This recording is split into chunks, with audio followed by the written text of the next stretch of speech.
de nouveaux équipiers et des bons travaux sur Ikigai.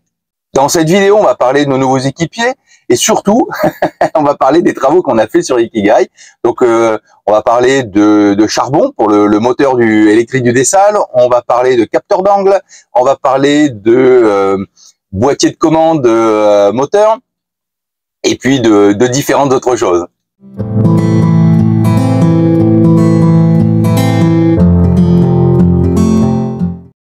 Bienvenue sur Ikigai Voyage, la chaîne où on parle de voile, de voyage et de changement de vie. Avant de commencer cette vidéo, je voulais tout d'abord vous remercier pour l'accueil que vous avez réservé aux outils du navigateur, que ce soit le livre de bord, le carnet de navigation. Voilà, vous avez été nombreuses à commander, à acquérir ces livres, et c'est vraiment pour nous une très grande satisfaction parce que ça va dans la continuité de nos objectifs sur Ikigai Voyage, qui est de vous permettre de réaliser vos rêves et puis de les réaliser dans les meilleures conditions. Alors cette semaine, on va accueillir deux nouveaux équipiers, Loïc et Andrea. Voilà, ils sont là, ils sont avec nous pour une dizaine de jours. Donc on est très contents. On va aller se balader dans le sud Caraïbes et on va passer vraiment des bons moments tous ensemble. Alors lorsqu'on accueille de nouveaux équipiers, c'est pour nous une sorte de coup de pied aux fesses pour se dire bon allez, il faut qu'on fasse les travaux qu'on repousse depuis un certain temps parce que soit on n'a pas envie, soit les conditions sont pas réunies pour le faire, ou on se trouve souvent de bonnes excuses pour reporter. Bon là c'est l'occasion. Donc depuis 2-3 semaines là, on est vraiment au taquet et petit à petit on fait ce qu'on a repoussé depuis maintenant quelques mois, on va dire.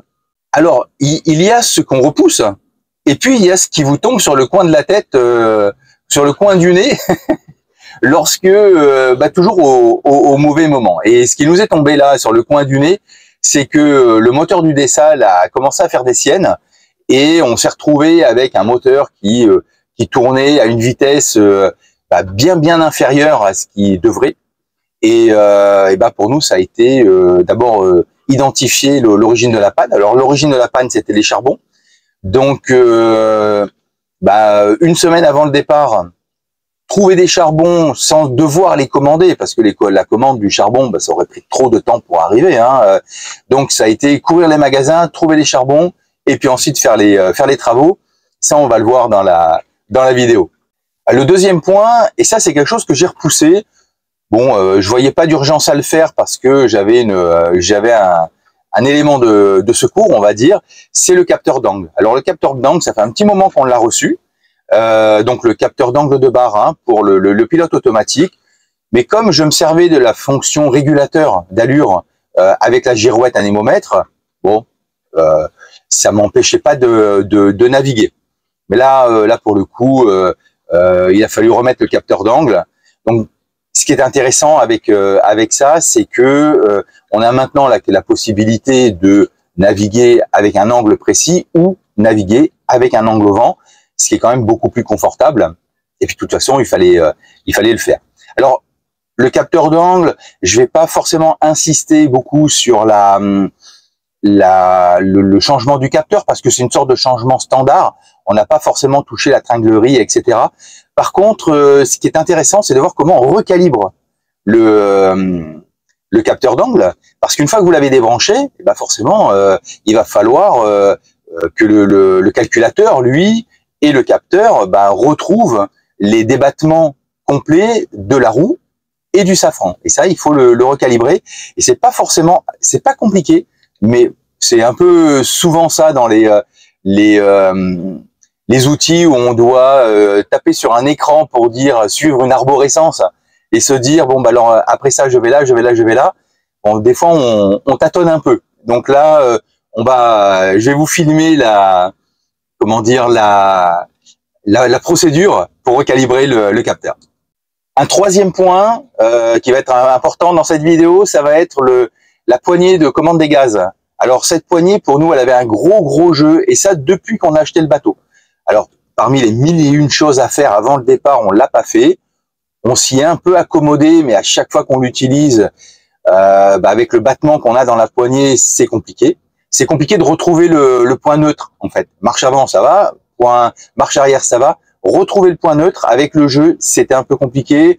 Il fallait tout le temps descendre au moteur, voir si l'arbre avait arrêté de tourner ou pas. Bon, on s'était dit, il faut changer, le changer. Là, c'est vraiment l'opportunité de le faire. C'était pas un problème de câblerie, de câble. On a bien tout vérifié. C'est vraiment du jeu qui s'est pris. Et puis la cerise sur le gâteau, c'est que ensuite la fonction de débrayage était complètement bloquée. Donc là, on s'est dit, on va changer ça, on va vous montrer ça. Autre élément qu'on a changé, c'est la pompe des toilettes. Bon, là aussi, c'est quelque chose que j'avais jamais fait. Donc, on avait le choix. Alors, en fait, elle fuyait par le dessus. On avait le choix, c'est-à-dire soit on changeait les joints, soit on changeait toute la pompe. Donc, comme j'ai les deux kits, hein, le kit pour changer l'ensemble des joints ou le kit, la pompe complète. Là, on était pris un peu par le temps, donc je suis allé au plus simple. J'ai changé la pompe, je vais vous montrer ça. Et j'ai gardé l'ancienne pompe pour tout nettoyer et puis refaire un dispositif à neuf pour l'avoir en spare. Ce que j'ai pas filmé, ça a été l'entretien moteur, vidange, filtre, etc. Vérification de la tension de la courroie d'alternateur. Ça pourrait faire l'objet d'une vidéo complète. Donc, pour pas faire une vidéo trop longue, je l'ai pas filmé. Peut-être que je ferai une vidéo spécifique là-dessus, vérification du gréement, feu de mouillage, toutes ces choses-là qu'on vérifie avant un départ. Bon, ça non plus, je l'ai pas filmé. Ça pourrait faire l'objet d'une vidéo complète.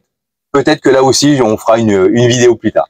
Allez, question des salles pour nous. Ça se passe par ici. Donc, vous connaissez Ikigai.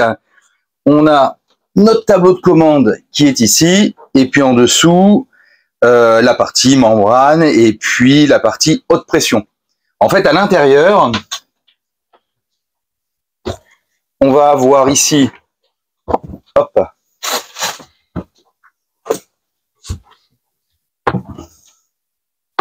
donc les filtres.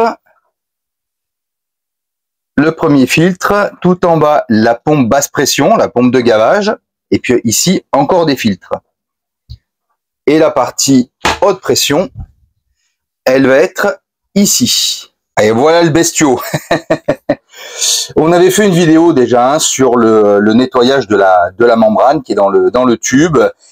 Donc ici on a notre moteur électrique qui est en 12 volts et qui va lui alimenter et faire tourner la pompe haute pression. Donc ici j'ai mes deux interrupteurs. En haut le rouge, c'est la pompe haute pression. En bas c'est la pompe basse pression. Le truc c'est que quand j'allume ma pompe haute pression ici, clic, et le moteur là tourne tout doucement. Quand je trifouille un peu les fils en dessous, les fils d'alimentation, ça accélère, ça ralentit. Alors des deux côtés là on a des bouchons. Et lorsque ça fait ça, il est fort probable qu'on ait un problème au niveau des charbons. Donc l'électricité arrive par les fils, vient se connecter au charbon. Il y a le courant qui passe, ça fait tourner le rotor. Et en bout de chaîne là-bas, on va faire tourner la pompe. Voilà. Donc on va démonter tout ça. On va commencer par enlever le cache du ventilo. On va enlever le ventilo. On va enlever cette partie-là, qui est la partie où on a la connexion au niveau des charbons. Alors vous avez vu, j'ai mis une serpillière parce que c'est plein de toutes petites vis. Et si ça me tombe dans les fonds là, il est fort probable que je vais criser. Allez, je démonte tout ça et je vous montre à quoi ça ressemble. Alors, à quoi ça ressemble? Donc là, on a enlevé le ventilo, le cache ventilo, et on va faire bouger cette partie-là pour voir à l'intérieur. On a nos deux fils d'alimentation et chacun arrive sur un charbon. Donc on voit bien la continuité du fil. Et le logement pour le charbon, il se fait par l'extérieur. On défait ici et on enfile le charbon. Concrètement, le charbon, il ressemble à ça. Alors ça, c'est l'ancien. On a cette partie-là. C'est elle qui va être contre la partie qui tourne. Donc l'électricité arrive et le champ magnétique va faire tourner le moteur. On a un ressort et puis on a un fil ici. Et ce petit fil, c'est lui qui a cassé, on le voit bien là sur cette partie-là.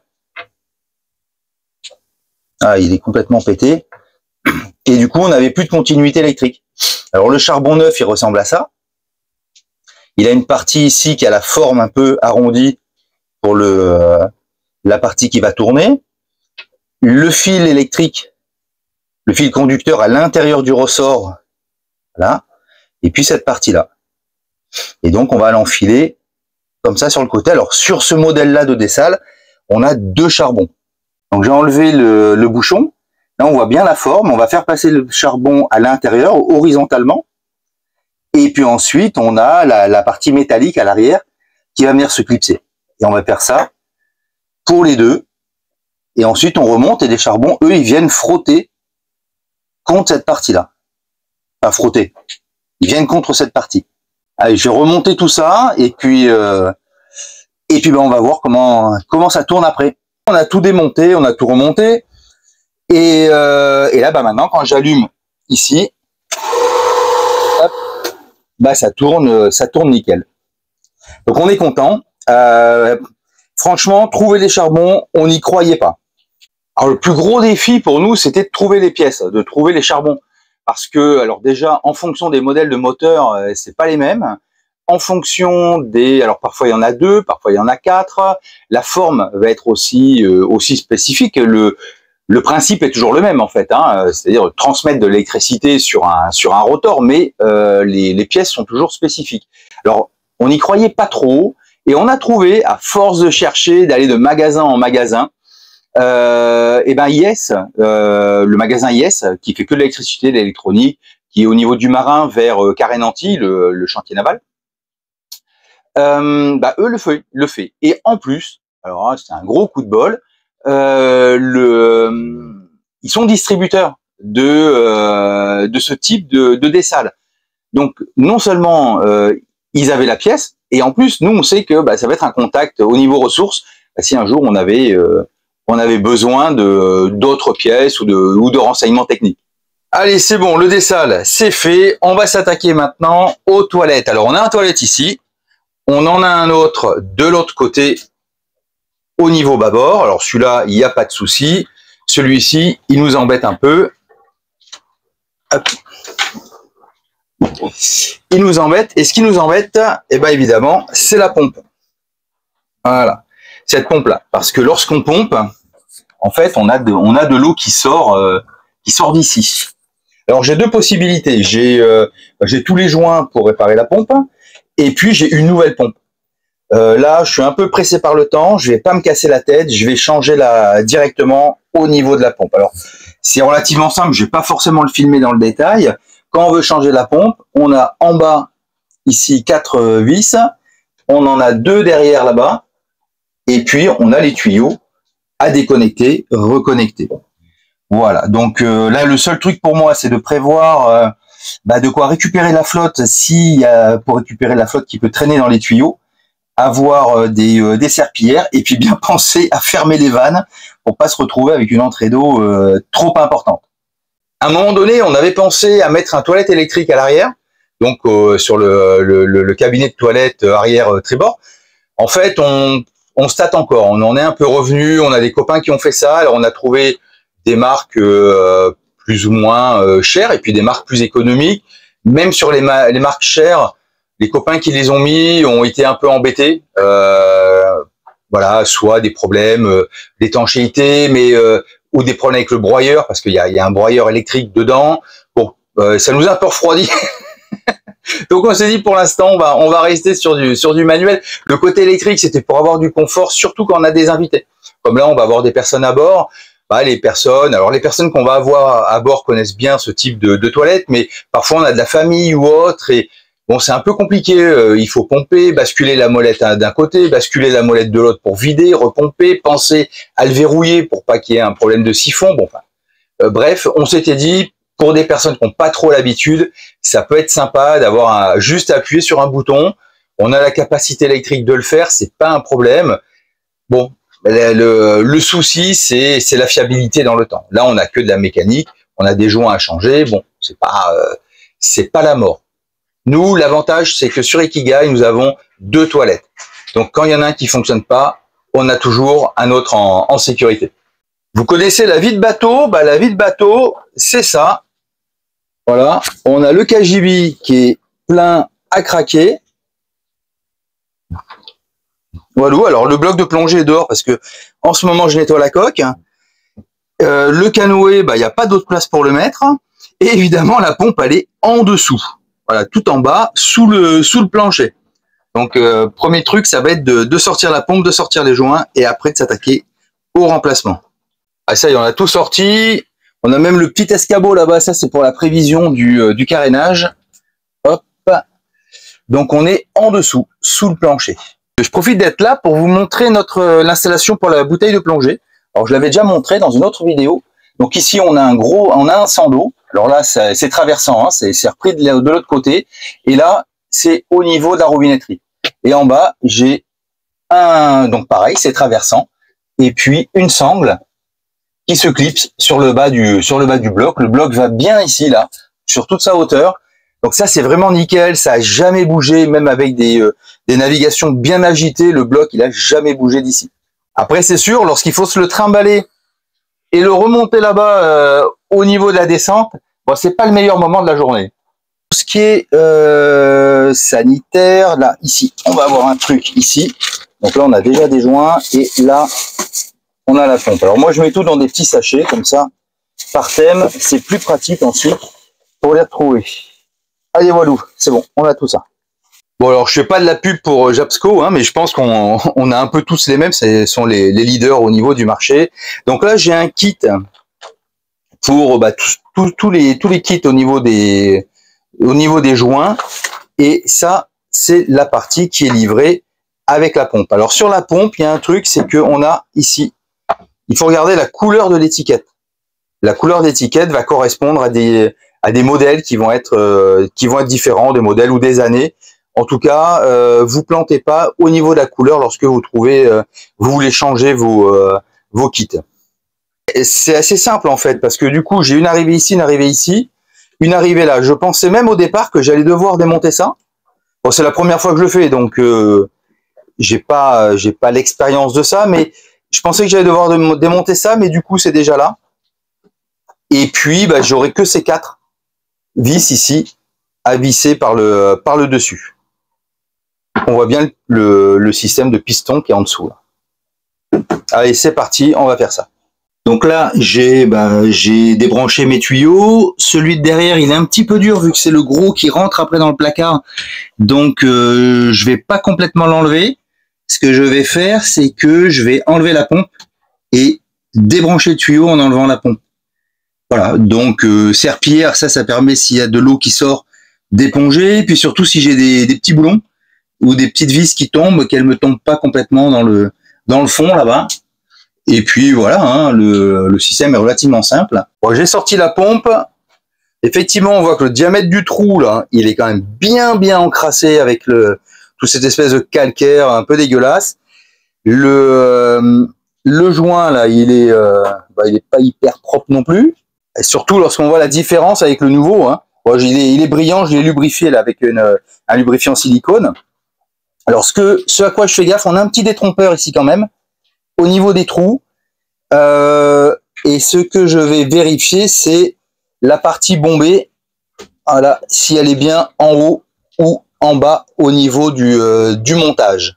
Finalement, en regardant dans le gros tuyau là, il était plein d'espèces de calcaire dégueulasse. Donc je vais le démonter du départ et je vais tout le taper pour le nettoyer. Parce que en fait, ce qui se passe, c'est qu'il ressemble complètement à ce qu'on a là. Voilà, donc là, je vais m'occuper de l'ensemble du tuyau. Voilà ce que j'ai sorti un peu du tuyau. Bon, je pense qu'il y en a. Alors, ça va pas jusqu'en bas là-bas, parce que quand je tape dessus, ça fait pas le même son. Comme le coude remonte très haut, c'est vraiment sur la partie basse que les choses se sont accumulées. Voilà, c'est tout fait, tout fini. J'ai tout remonté. Le tuyau, j'ai nettoyé quasiment jusqu'en haut là-bas.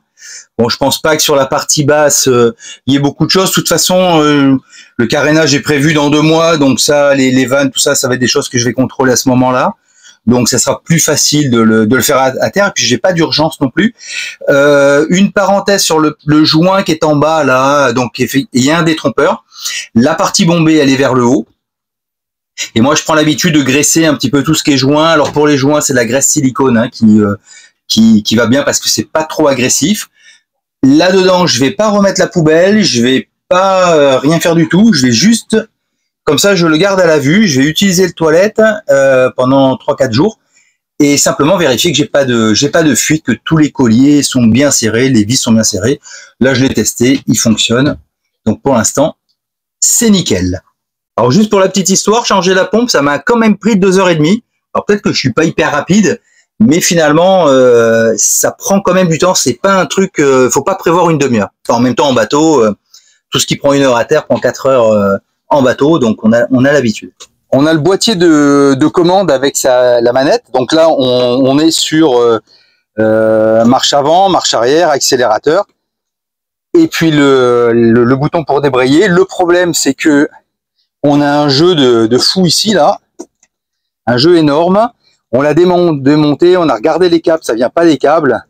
Et c'est vraiment la partie interne du boîtier qui a pris du jeu. Alors c'est assez pénible quand on veut se mettre au point mort, parce qu'on sait jamais vraiment à quel moment on est au point mort. Et au niveau des manœuvres, c'est pas sympa. Donc on va démonter tout ça. On l'a déjà démonté pour vérifier hein, hier. C'est assez simple en fait. On a 2 vis, une là et une de l'autre côté. Ça tient cette partie-là. Une fois qu'on les a défaites, ça descend. Et ensuite, derrière, on a 4 vis, 2 en haut, 2 en bas. Et ces 4 vis-là, elles nous permettent d'ouvrir le boîtier. La première chose à faire là, ça va être d'enlever la poignée. Et alors pour ça, en dessous, il y a une petite vis. Ça se défait avec une clé Allen, une clé de 4. Voilà, en tout cas sur ce modèle, ça se défait comme ça. Ça y est, bon j'y ai mis un petit peu de temps parce qu'en fait elle était complètement grippée depuis le nombre d'années. Alors j'y ai passé un tournevis d'un côté, un tournevis de l'autre, en tapotant tac tac tac tac tac tout autour, en faisant tourner les 2 tournevis, des petits coups de manche de tournevis pour essayer de décoller ce qui pourrait être collé. Et voilà, alors ce que je voulais éviter, c'était de casser le support ou de trop le marquer. Alors il a des petites marques, mais après il y aura un cache un petit peu gros dessus, donc ça ira. Voilà, bon maintenant il n'y a plus qu'à enlever ça, les deux du dessus, à le faire glisser et à l'ouvrir. Une fois qu'on a desserré les 2 vis d'en haut, en fait le boîtier est libéré et en desserrant en bas et en haut, il commence à s'ouvrir et il descend. Au départ, moi je pensais que c'était le même tube qui allait jusqu'ici et que ça c'était juste pris en sandwich autour du tube. Mais en fait non, le tube il s'arrête en bas. Une fois ouvert, ça donne ça. Voilà. Et on voit que c'est exactement le même mécanisme que celui-là. Donc là, vraiment, c'est un coup de bol. Enfin, c'est un coup de bol, non, parce que le gars m'avait dit que c'était standard, mais moi, j'avais peur, en fait, que les vis de fixation là-dedans, là, ce qui tient cette partie-là, solidaire au bloc, elle n'avait pas forcément les mêmes entraxes. Donc, on va démonter ça. La tringlerie, on va la laisser régler sur les mêmes choses. Là, on est en cours de remontage. Alors, le truc, c'est que les vis qui tiennent cette platine-là, elles se prennent là-dedans. Ça, c'est du plastique. Alors, ils ont mis des sortes de petites chevilles en métal, en laiton, là-dedans. Et puis, il y en a une qui a pété. Donc, je pense que je vais faire un passage traversant et puis je vais étanchéifier de l'autre côté. Je vais pas trop avoir le choix vu que c'est un endroit où il y a quand même pas mal de force qui s'exerce. À chaque fois qu'on manipule la manette, ça sollicite le boîtier, donc lui là, il a intérêt à être vraiment bien tenu. Allez, ça y est, c'est fini. Donc là on a la nouvelle poignée, le bouton de débrayage qui s'enfonce là très bien. Sur l'ancien, il était totalement bloqué. On pouvait ni l'enfoncer, ni l'enlever. On a contrôlé marche avant, marche arrière. Avant de tout refermer, le truc c'est que avant de tout refermer, de bien contrôler quand vous vous mettez au neutre que votre tourteau en bas, votre arbre d'hélice soit bien libre, qu'il tourne bien d'un côté, de l'autre. Ensuite, on enclenche la marche arrière, on voit si le tourteau est bloqué. On remet marche avant, on voit si le tourteau est bloqué, et on le remet au neutre et on voit s'il est libre. Donc ça permet aussi de vérifier que celui qui est à la barre, de manière assez facile, arrive à retrouver le point neutre. Là, c'est le cas. Avant, avec le jeu qu'on avait, il fallait tout le temps aller vérifier en bas si effectivement on était au point neutre ou pas. Parce que là, il y avait un débattement, mais quelque chose de phénoménal. Plus ça qui était totalement bloqué. Bon, il était juste temps de le changer. Ce qu'on a fait aussi, c'est j'ai mis ici 2 vis traversantes. Les deux de ce côté-là tiennent bien à l'intérieur, mais là, en bougeant la poignée, ça a abîmé. Donc on a mis du traversant avec un petit peu de d'étanchéité derrière. Donc on est pas mal. Voilà. Alors tout ça, ça nous a pris à peu près 3 heures. Concernant le capteur d'angle, alors ça se passe là-dedans, dans ce coffre. Alors plus précisément, on a accès par le coffre et on va aller dessous là-bas au niveau du secteur de barre. Alors c'est toujours super pratique, hein, donc on est la tête en bas, avec des boulons tout petits et puis pas de luminosité. Et le gros stress, c'est si je fais tomber un boulon au fond là, pour le récupérer, ça va être l'enfer, parce que on vide le coffre, mais dedans on a de la chaîne en plus, donc là ça va être gros boulot pour récupérer le petit boulon. Donc c'est vraiment c'est vraiment le truc que j'aime pas trop faire en fait. C'est peut-être pour ça que je l'ai pas mal repoussé. Allez, on va voir ça. Là, je suis dans le coffre en dessous, donc on voit le capteur d'angle qui est juste ici, et il est relié au secteur de barre par la tringlerie qui est là. Alors on voit pas forcément très bien, voilà, tac, ici. Bon, je l'ai pas filmé parce qu'en fait c'est vraiment un échange standard. J'ai pas eu besoin de redimensionner la tringlerie ni rien. Le point qui pour moi est intéressant, c'est plutôt dans la recalibration du capteur d'angle. Lorsqu'on a reconnecté mécaniquement en fait le capteur d'angle, donc on voit bien, hein, le secteur de barre va bouger et va induire un mouvement au capteur d'angle qui va nous donner l'angle de la barre. Et l'angle de la barre, on le voit affiché en haut là, en rouge ou en vert. Tac. Et alors, si on est bien réglé au niveau de la tringlerie, on peut arriver à avoir la barre complètement centrée et être voilà, ni rouge ni vert ici en haut. Parfois, on a besoin de recalibrer. Et alors la manip, elle est relativement simple. Lorsqu'on veut ajuster la calibration du pilote automatique via l'écran, ce qu'on va faire, c'est que on va aller dans menu, ici, tac. Dans menu, on va choisir paramètres.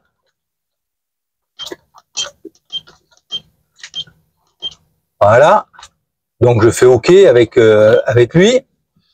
Dans paramètres, on va choisir autocalibration, autopilote calibration. Là, on va descendre jusqu'à mise en service. Hop, ici. Tac. On va choisir aide à quai, ici. Donc ça, c'est-à-dire qu'on peut tout régler sans que le bateau bouge. Voilà. Et puis ensuite, il va nous demander de choisir l'unité de puissance. Alors moi, c'est le vérin mécanique, hein, celui qui ressemble à ça. On peut avoir autre chose. Donc j'ai cliqué dessus. Et puis, alors là, je vais pas continuer parce que moi, j'ai déjà calibré. Mais après, c'est très simple. En fait, il n'y a plus qu'à suivre. Il va vous dire, mettez la barre au centre. Vous mettez la barre au centre et vous cliquez. Il va vous dire, tournez la barre complètement sur tribord. Une fois que c'est fait, clac, vous cliquez. Tournez la barre complètement sur bâbord. Une fois que c'est fait, clic, vous cliquez. Et puis lui, ensuite, il va faire son travail pour pour enregistrer toutes ces données. Le plus compliqué, c'est pas ça. Le plus compliqué, c'est d'arriver à cet endroit-là. Parce que moi, j'ai cherché quand même pas mal au niveau des arborescences. Le calculateur du pilote auto, lui, est dans la cabine arrière, au fond de la cabine arrière bâbord. Le calculateur, lui, est au fond de cette cabine. On va rester à l'extérieur. Hop. Il est contre la paroi à l'intérieur de la cabine, ici. Et comme le capteur d'angle, lui, là, en fait, le trajet est assez simple et assez court. Donc ça, c'est pour nous, on trouve que c'est vraiment pratique. Pour beaucoup de choses qu'on a fait sur le bateau là, notamment changer les charbons, changer la poignée de commande au niveau moteur, changer le capteur d'angle, c'est des choses qu'on faisait pour la première fois. Donc l'idée de la vidéo, c'est vraiment de vous dire, bah voilà, nous on a découvert, on vous fait découvrir ce qu'on a découvert. On n'est pas spécialiste de ces choses-là, mais on n'a pas souvent l'occasion de voir comment les mécanismes sont faits. Comment tout ça fonctionne de l'intérieur. Et c'est ce qu'on trouvait intéressant de partager dans cette vidéo, et j'espère que c'est quelque chose qui vous a intéressé. Alors, je sais que Loïc et Andrea sont très très impatients. Nous aussi, on est très impatients de les rencontrer. On va bien se régaler. J'aurai l'occasion de vous les présenter un petit peu plus en détail sur une prochaine vidéo. Si cette vidéo vous a plu, si elle vous a intéressé, si elle a été utile pour vous, pensez à la liker, pensez à vous abonner, à la partager. Pensez également à vous faire plaisir avec les outils du navigateur, que ce soit le livre de bord ou le carnet de navigation. Vous faire plaisir à quelqu'un que vous aimez. Et moi, je vous dis à bientôt pour une prochaine vidéo.